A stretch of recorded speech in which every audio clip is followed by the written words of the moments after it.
यहाँ इनका व्यक्तिगत होना इस अवस्था में और क्या दर्शाता है कि उस बिल के खिलाफ है, यही अपने आप में संदेश है। वक्फ संशोधन बिल अभी तक लोकसभा में लाया भी नहीं गया है और बिहार की धरती पर इसे लेकर सियासत शुरू हो गई है।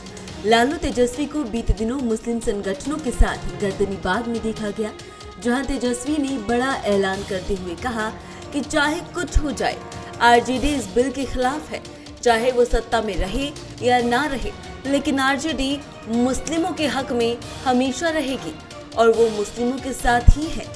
ऐसे में अब जनसुराज पार्टी के कर्ता धर्ता पीके भी इसी पक्ष में नजर आ रहे हैं। दरअसल इसी साल के अंत तक बिहार में विधानसभा चुनाव होने वाले हैं। ऐसे में हर एक पार्टी खुद को बेहतर और जनता के बीच खुद को सर्वोपरि दिखाने की पुरजोर कोशिश कर रही है।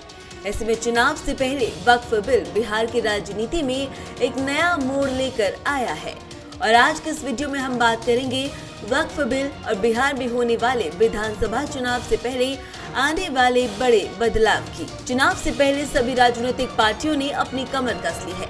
ऐसे में अब वक्फ संशोधन विधेयक को लेकर जहां पूरे देश में बवाल मचा हुआ है, वहीं बिहार में भी जमकर सियासत हो रही है। बिल लोकसभा में आया भी नहीं कि गर्दनीबाग में तमाम बड़े मुस्लिम संगठनों ने धरना दे दिया। इसमें लालू और तेजस्वी भी शामिल होने पहुंचे, प्रशांत किशोर भी पहुंचे। दूसरी ओर इस बिल के विरोध में सदन में भी विपक्ष ने हंगामा किया। अब बड़ा सवाल ये है कि बिहार में चुनाव है तो उससे पहले इस तरह के मुद्दों का विधानसभा चुनावों पर क्या असर होगा, कौन सी पार्टी जीत हासिल करेगी और कौन सी पार्टी को हार का मुंह देखना पड़ेगा। क्या वाकई मुस्लिम समुदाय का साथ देना कुछ फायदेमंद साबित होगा।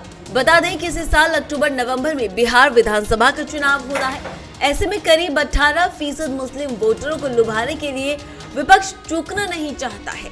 आरजेडी का तो शुरू से ही मुस्लिम और यादव का समीकरण रहा है। इसी बीच प्रशांत किशोर भी मुस्लिम वोट बैंक में सेंधमारी करने में जुट गए हैं। चुनाव में 40 मुस्लिम उम्मीदवारों को उतारने का ऐलान पीके कर चुके हैं। इसका फायदा उपचुनाव में भी जनसुराज पार्टी को मिल चुका है। वहीं वक्फ संशोधन विधेयक को लेकर बिहार में हो रहे विरोध पर राजनीतिक जानकारों का भी बहुत कुछ कहना है।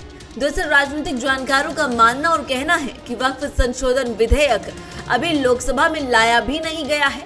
गृह मंत्री अमित शाह ने बस कहा ही है कि अभी तो बिल आने दीजिए, लेकिन उसके पहले ही इतना ज्यादा हंगामा, इतना ज्यादा बवाल हो चुका है।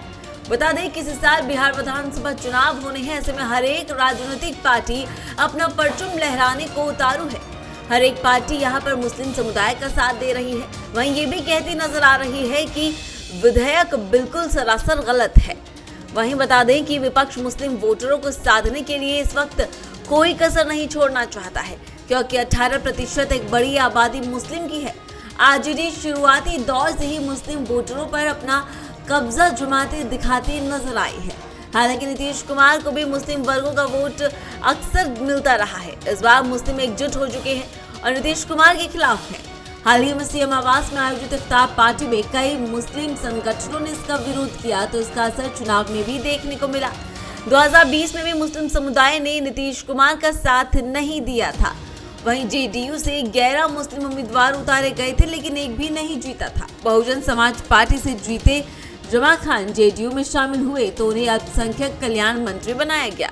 बता दें कि 243 सीटों वाले बिहार विधानसभा में 19 विधायक मुस्लिम हैं। उधर प्रशांत किशोर ने कहा कि जिसकी जितनी आबादी उसकी उतनी हिस्सेदारी के हिसाब से उनकी पार्टी से 40 उम्मीदवार मुस्लिम वर्ग से होंगे। बता दें कि 4 सीटों पर हुए उपचुनाव में तो प्रशांत किशोर एक भी सीट नहीं जीते थे, लेकिन मुस्लिम वोटरों को साधने में जरूर सफल हुए थे। हालांकि उपचुनाव और मुख्य चुनाव में काफी अंतर होता है। ऐसे भी देखना होगा कि प्रशांत किशोर को इस बार बिहार विधानसभा के दौरान कितना फायदा होगा।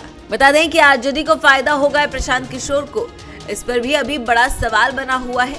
लेकिन ये कहना गलत नहीं होगा कि इस वक्त सबसे ज्यादा फायदा कहीं ना कहीं बीजेपी को मिलते दिख रहा है। बीजेपी की जो मुहिम है कि हिंदू को एकजुट करो, उसमें ये कामयाब होगी, क्योंकि अब खुलेआम मुस्लिम वर्ग एकजुट होकर नीतीश सरकार का विरोध करने लगा है। ऐसे में हिंदुओं को एकजुट करने के लिए बीजेपी खुलेआम इसका आग्रह करेगी और इसका फायदा निश्चित तौर पर मिल सकता है। मुस्लिम वोट लेने में विपक्ष भले कामयाब होगा, लेकिन इससे हिंदू वोटरों को नुकसान भी उन्हें उठाना पड़ सकता है। इसकी तैयारी पहले से वो कर रही है। बता दें कि बीते दिनों तेजस्वी यादव को इफ्तार पार्टी में भी देखा गया था, जिस पर जमकर हंगामा हुआ था। वहां पर भी उनके इंशाअल्लाह कहने पर जमकर बवाल मचा था।